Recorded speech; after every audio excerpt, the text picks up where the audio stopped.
Hi, I'm Rob of TwinFinity, and I'm here for round two of the masculine perspective. First thing, where am I? Yeah, I know, people are looking at this already going, where are you? I'm in one of three potential man caves of our house.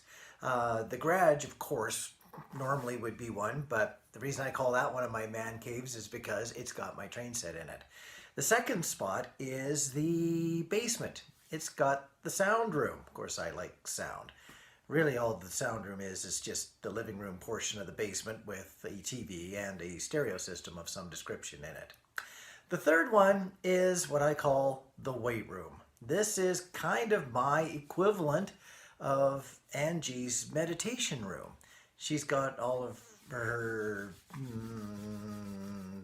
let's say, Reiki stuff and her calming stuff all there.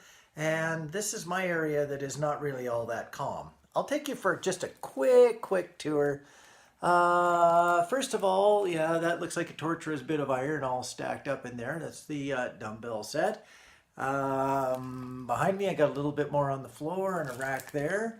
Over here, hey, there's Angie's shoes and her trampoline. Yes, Angie gets in here every so often, but she'll take those out to the living room.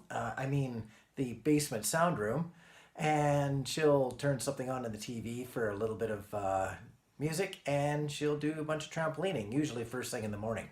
I can't work out first thing in the morning very well. It's just not my thing. And I've got my high cable here, which everything looks so giant because I'm actually sitting on the floor. But yep, there's my high cable, and if I need any more weight, I got a little bit more over there. So anyway, this is a spot that I find to be very calming, even though it's a spot of great exertion. In the winter time, I don't get to go out and do very much cardio. So I get to come in here and keep myself a little bit in shape over winter. Yes, I put on weight over the winter because I'm not doing a whole ton of mountain climbing and a whole lot of hiking and a lot of bicycling. I'm doing just a little bit of snowshoeing and badminton once or twice a week. But it all helps. So in winter time, I get to work out with weights. Summertime, get to spend more time outside doing longer, more endurance-based exercises. So that's just kind of a perspective on life without questions. I think it's now time to get into questions.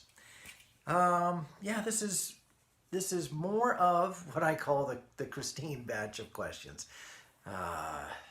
She has some really good ones, and now I'm going to go to, after the first video, which was all question number one with sub-questions, question number two. How does a Diem deepen his spiritual side, develop spiritual practices, and embody their higher self? What happened for you and others? What would you recommend? How do you deepen your spiritual side? Well, first of all, not a lot of people are going to be interested in the spiritual side from a Diem point of view unless they find something that sparks their curiosity. So to deepen something, you need to find something first. And if a Diem starts out like really young in life on the good old go, you've got to be the best, get focused, and then work hard in school and go out and make sure you get your university education. Oh, and while you're doing that, knock everybody dead in the realm of athletics and go be the best, go. Sometimes it might be really hard, especially earlier in life, to get a grip on some of the softer things of life, like appreciating going for a walk in a flower garden, or sitting by a river and not even throwing stones in the river, just watching the water burble by. It sometimes can be really tough, especially for the masculines, to find a place of zen early in life.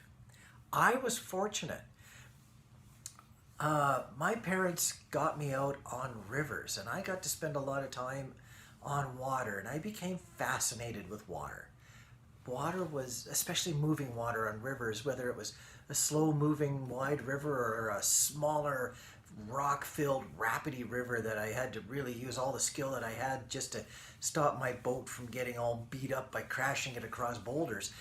sure, there was a bit of a competitive side there, but at the same time, you know, when you're stopped and beside a river and you've got all the chores done, like refueling the fuel tanks, and it's not quite supper time yet, and you have a chance to just sit there and watch some of that water go by, knowing how fun it can be.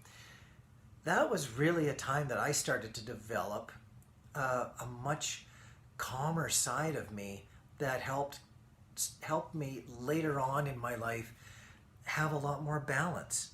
So it starts earlier on in life, I think, with something that comes along that gives a person a little bit of a passion or a longing for understanding of things that are a little bit outside of physics. Like, why does nature do what it does? Nature seems to be one of the bigger callings. You know, a lot of guys, you know, they'll take up fishing, or maybe they'll take up a more gentle sport, even something like golf. That's another one, especially as guys grow a little bit older in life. They'll choose a calmer sport, something where they get to walk on grass a lot. Like, yeah, golf is another one. I used to say fishing and golf were the world's two most well-developed wastes of time. I now don't condone that, because as much as I don't fish and I don't relate with fishing whatsoever, I can certainly understand where it is definitely an escape for some guys. So if you've got a masculine that's in your life, be it either a child or maybe another sibling that's in your life, or yes, or maybe even your own Diem, yeah, if you have a chance, you know, encourage them to see some of the calmer sides of life. Let them find their own questions and their own way to a more peaceful self. And when one starts to look for more peace, they start to maybe recognize that there is those balances available to them. Then that development of a more spiritual side can start to grow, and just by searching for something that gives them that little bit of balance and peace, maybe without even thinking of it that way, that's how a spiritual side gets started. Yeah, there's so many different ways to get started, and there's so many different ways to miss getting started. Hence why, you know, a little bit of a nudge, I don't think it ever hurts. There's no way I could be where I am if I hadn't have got started so early in life. Like, you know, as a 9 or 10 year old, just watching nature work and understanding that I didn't have to understand the physics of it. I just had to enjoy the thought that it did. I started young. Very, very fortunate. I have to thank my parents for that. They had a real zen side to them too. As much as my dad was a jet boat racer and my mom and dad raced jet boats, and I was part of that team and my uncle was part of that team, you know, there still was that appreciation for taking it easy. Question number 3. What signs and symptoms beyond the reverse sunset, okay, showed you that your connection with Angie was a divine connection, and that Angie was the one you wanted to be with over and above all other people? The reverse sunset was so important about cementing that thought, but yes, there was other things. First of all and foremost was, how do I word this? She was different than other people. She saw things differently. And when she would see a butterfly fly by, as an example, she wouldn't take it as a sign, but she would be very friendly to a butterfly, where I'd be going, yeah, okay, there's a butterfly. She'd be like, hi, how are you? And I'd be going, oh, really? What? But at the same time, out of total respect for small things that had happened with us, I soon began to understand that she was different. As much as she had many struggles to begin with in her life, there was also a side of her that was very willing to trust. She had a lot of trust when she started to communicate with and see angels. She had a lot of trust in that. She had a lot of faith in that. And I didn't have anything in my life that told me otherwise, that you should not, other than when the trust was way too strong and things that made me uncomfortable. And some of the ways that made me uncomfortable was when Angie would trust her income to angels. So that pushed my boundaries too far. But that's not really some of the other signs that I had. Some of the other signs that I really did have was when we would go out someplace, the weather cooperated. Sometimes you don't get a lot of cooperation. Sometimes you can try 3 or 4 times to go out to the mountains and go for a hike, and you leave the sunshine on the prairies and you get out to the mountains and it's cloudy and it's trying to rain and it's just not the right day to go for a hike. We had a lot of good luck that summer. The Castle Mountain Day was cloudy. It did really obscure some of the views, but still, she got to the summit. We got to enjoy the summit and catch the odd glimpse of the bottom of the valley when the clouds had a break in them. It was still another magical day. There was a lot of things that went very right that summer. It was an unusually good summer. And as much as I needed the awareness that our relationship had the support of more than I understood, let's call that the support of spirit, sometimes I needed to pay attention to the smaller things that went right, that on a random basis just couldn't continue to be so right without there being just a little bit of help. So I had to pay attention to a lot, and especially during that time of my development when I was just learning to trust things myself. Angie was stretching my trust boundaries to the point of snapping many times with her exceptional trust in spirit. But at the same time, it encouraged me to trust more myself too. It was all part of a process. So yeah, when it comes to having other signs, quite a few of them were subtle.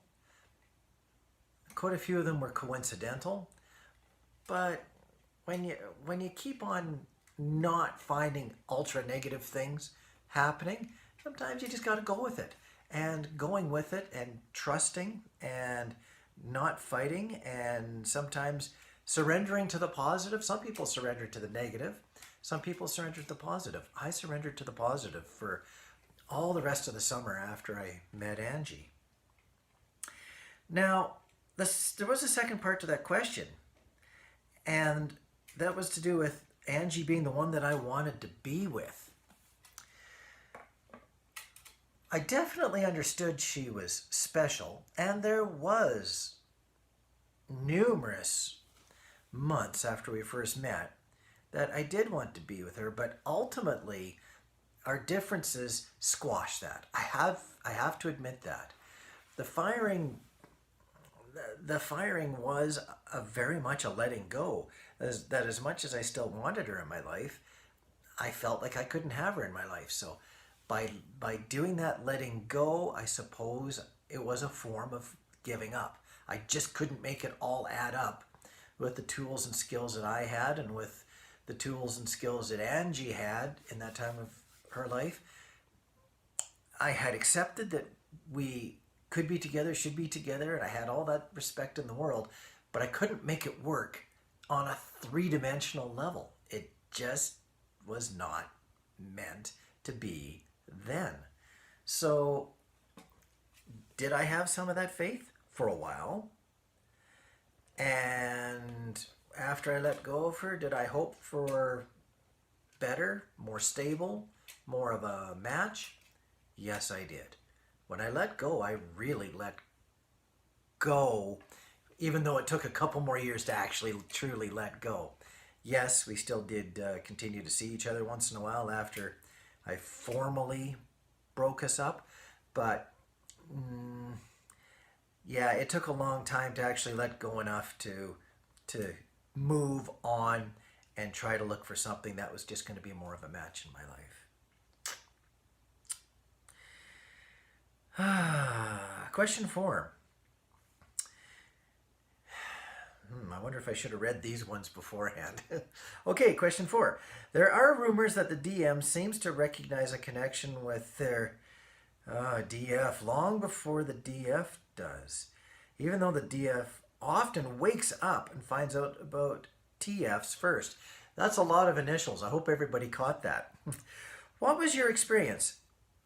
And those of any other masculines you've been in contact with? Let's answer that last little bit first.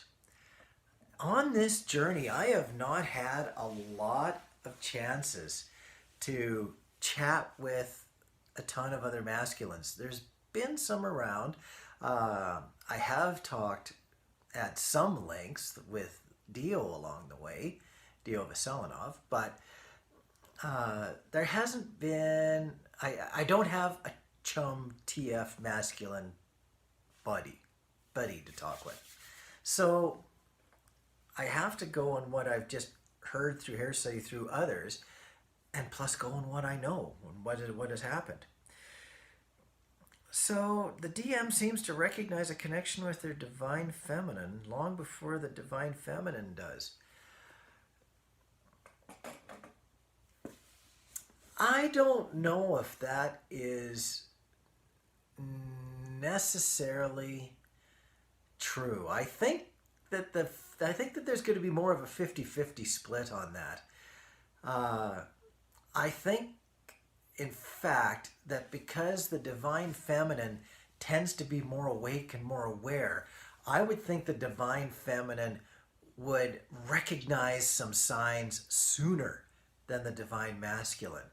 Although, if something like a reverse sunset comes along that slaps the divine masculine up the side of the head and says, hey, wake up, this is unusually special.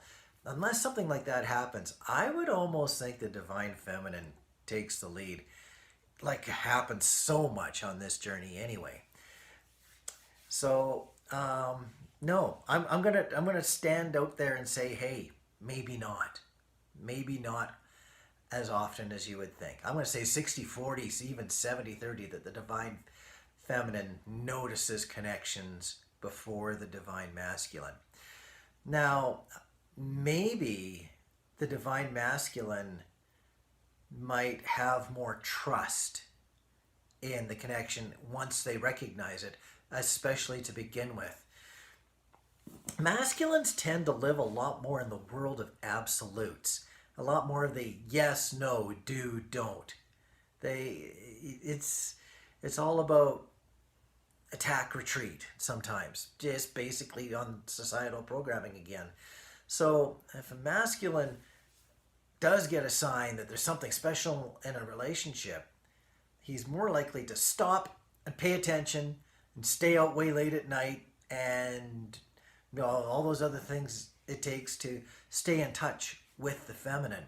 Now, the feminine might mistake that effort, that recognition that a masculine does when he goes all in on trying to discover what's going on. I think the feminine might mistake that for awareness or awakeness, as opposed to just being being in a state of trying to solve a curiosity or a new awareness. That could be where that comes from. For whatever reason, that just struck me. Thank you, Divine. I needed that help.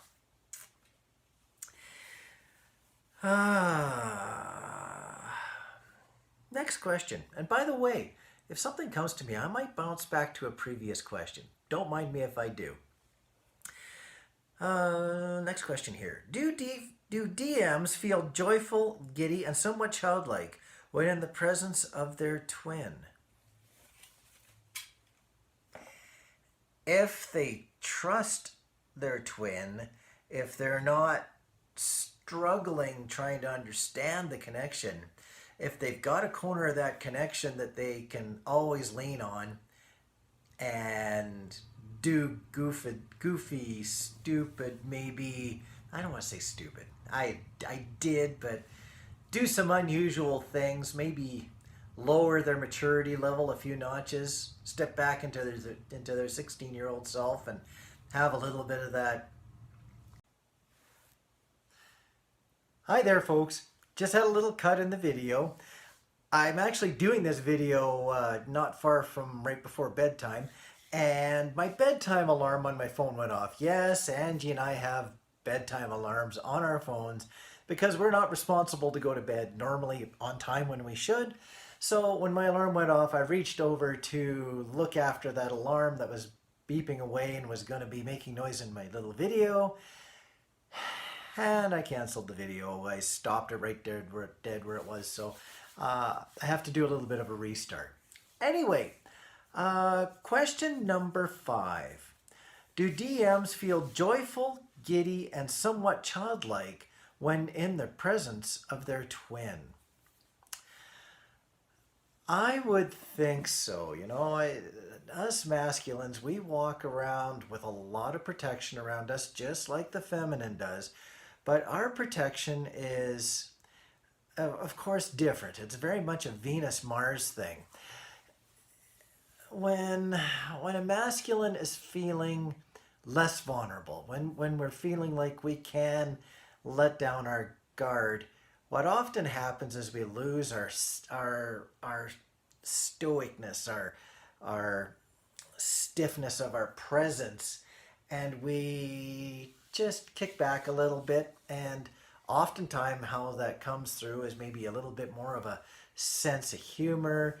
We let down our serious guard, and some of our more playful side comes out, and we're less inclined to feel that vulnerability. So then sometimes it might come across as a lowering of the maturity level, but we might start to have a little more fun, get a little more playful, you know, just like I have right now. Yeah, it's not near as serious. Yeah, the seriousness drops off. So when we're in the presence of our twin and we've got that sense of trust going, if we have that sense of trust, if it's not a big struggle to try to understand our twin, yeah, I could definitely see where we could be more giddy, more optimistic, more playful. Playful might be a good word. You know, yeah, I can definitely see where that could happen. Now, the opposing side of that, and that's not what the question's about, but the opposing side of that is if there's stress, if there's a lack of understanding, if there's if the feminine is really pushing the masculine to learn stuff that they are just not capable of learning or capable of putting into their life. Like, for example, hi, you're my twin. Isn't that awesome? We could be together for a long time and have a wonderful life of understanding and spiritual bits and everything else like that. And the masculine's just like, hey, can't we just have some fun with life? If they're in a total area of lack of connection, then the exact opposite can happen. It could just drive them right into being serious. Yes, no. Is the evening over yet? Many of the divine feminines, the DFs, have felt that side from their masculine if the masculine is not connected properly. The masculine can still have respect for all those signs that make the relationship seem very unusual, possibly even very special. But if it's stressful, then the masculine has to go back into warrior mode and protect themselves. And they will often do that by slamming layer after layer after layer after layer of protection to the point that that the feminine can't even chisel their way through it all to even get a smile out of the guy. Or the divine masculine, if it happens to not be a guy, that can also be that way too. But nonetheless, those two extremes, oftentimes end up being where the masculine is, because they're either, as per those absolutes again, they're either comfortable or they're not. How's that for being absolute on something about absolutes? Yep, it happens to all of us. Question 6. What gives the DM the courage to reach out to the DF after periods of separation? The divine masculine, or masculines as a whole, don't necessarily like to lose things that have been precious. Losing is, again, not part of our programming. If something has been good, they want it to stay good. If something is lost, that's not winning. It's, if something can be salvaged as opposed to being a complete loss, then salvaging can oftentimes feel better. Even if it's not necessarily comfortable, it still feels right to try to make the best of it. The divine feminine is more inclined to be going down a road of whatever it is they're experiencing in life and say, this isn't working, it could have worked back there a little bit further, stop, back up, take their losses without ego saying, no, you got to keep going forward, you can't give up on what you've already worked on. There's that big word again, ego. The divine feminine can back up and change directions and step forward and accept that some form of loss of time or energy is acceptable. The divine masculine has a harder time with that. We can't waste our time and our energy, because that is a form of failure. So what gives the DM the courage to reach out to the DF after periods of separation? In some cases, it can be still a bit about the bruising of the ego of having lost something that they enjoyed or thought was going to last longer or be better in their lives. In other cases, it can just be, just like the feminines, that they just miss somebody without the ego playing into it. You know, we do that too. We can just say, oh, I don't really remember what happened there, but I could really just have that person in the corner of my life. That is how Angie and I had a chance to come back together, is I actually wanted Angie to be in a corner of my life. So as we started to drift back together, I was very, very protective and very aware in my own mind that I was shooting for a gentle friendship that could just be nurtured by occasional communication. I missed Angie. I had long since given up on the thought of having her in my life. In other words, I had long since given up on that thought of bringing her back into my life to try to pick up on something that I'd lost and had failed on. That portion of that ego conversation with myself had been long since settled in my mind. So that didn't play in. But I still had missed Angie all those years. I miss people in general, whether they're people I've had in my life either romantically, or if I've had an old chum that I've just fallen out of touch with. I tend to miss people. So I do have within me a predisposition to trying to keep all of my bridges with all of my past unburned. Sometimes there's nothing you can do about that, and sometimes you realize that maybe somebody was a little bit higher maintenance or higher energy and you just don't have the time in your life for that. Then if that's the case, masculines tend to not even try to have that person back in their life because they know they don't have the energy for it. If the divine masculine is reaching out to the DF after periods of separation, it's for either one of those two reasons. They either miss the divine feminine or their ego is still beating up on them. That is really hard to tell the difference on, but either way, a little bit of success with the masculines as far as communication is concerned. If that's what they're trying to do, it's really easy to tickle their ego with just a little bit of communication success. That might sound manipulative, but going back to the Mars Venus thing, you know, if there's a mutual need to be back in contact, sometimes in order to give that contact a little bit of that positive encouragement, the thought that there might be some lasting communication back and forth, sometimes, you know, the masculine needs to play a little bit of the feminine game, and the feminine side needs to play a little bit of the masculine game, just to give that line of communication a little bit of stick-to-itiveness, a little bit of encouragement, a little bit of confidence. Yeah, so, okay. Yeah, if I've let that cat out of the bag just a little bit, I guess I'm all good with it. It's all about giving greater opportunities for communication to work properly, so I'm not afraid to give away that little trade secret. One more question. Maybe two, but I think probably just one. Some men have mentioned the denial and compartmentalization. Oh, that's a nice word. I want to say that again. Compartmentalization of their feelings, so they don't need to feel as often as they need to get through life. You mentioned something similar when breaking up from karmic 2. How do you or others break away from this pattern of compartmentalization, both initially and then throughout your union?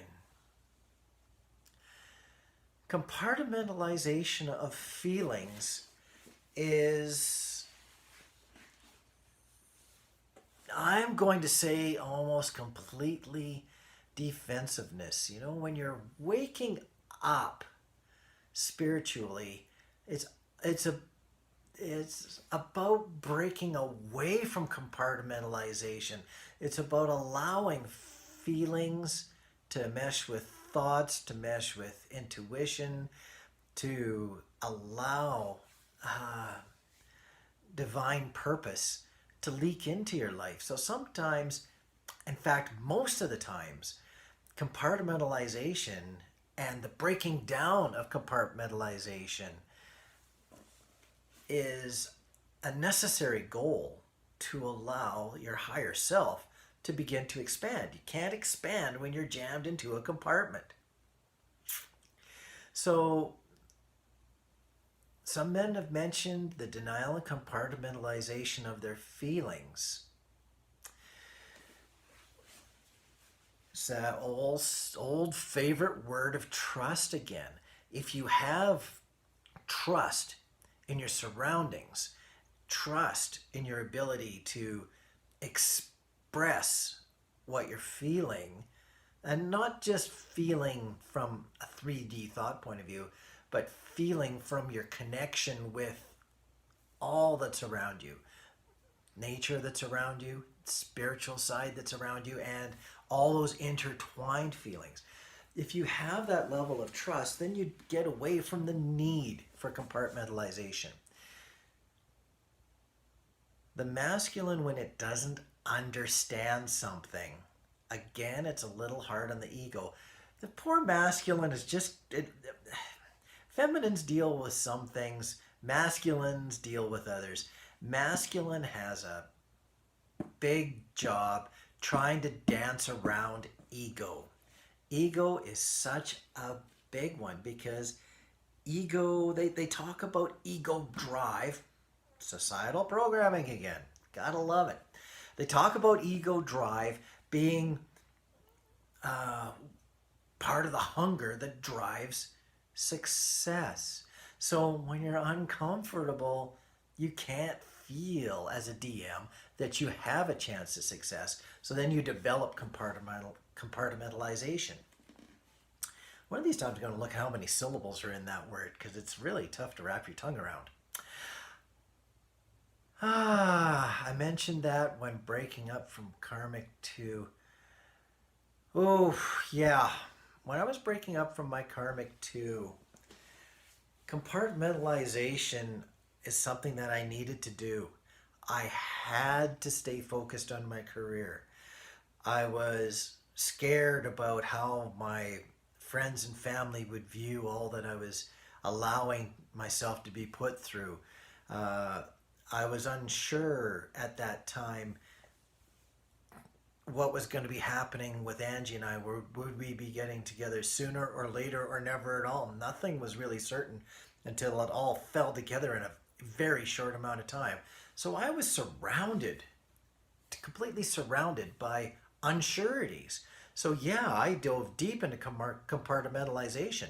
When I was at work, I put everything else into a compartment and jammed it away as best as I could so I could stay successful and at least have some sense of satisfaction and sense of purpose outside of dealing with all of the struggles that I was going through.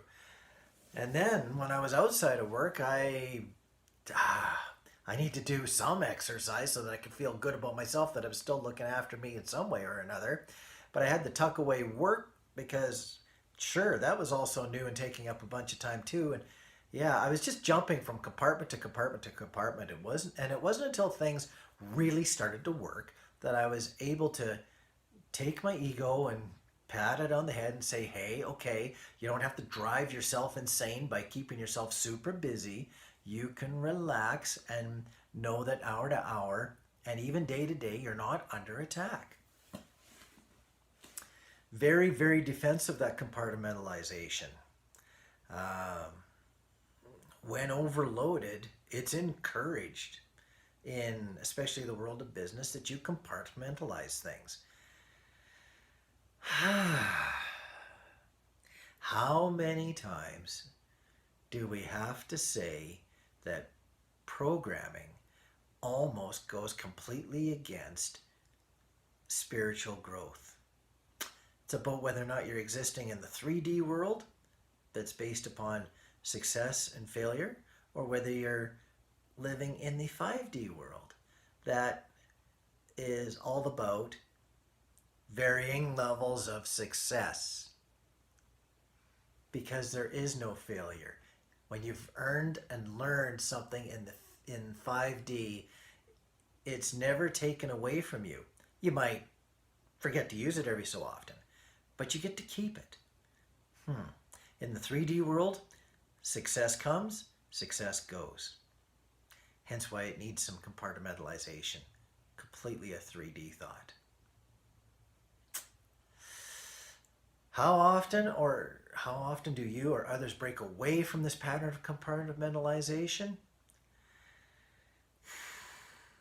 Trust and success. I've already touched on that. Don't think I need to touch on it really anymore. It's when you've got a little light at the end of the tunnel that you can trust is going to stay there. There's that word again.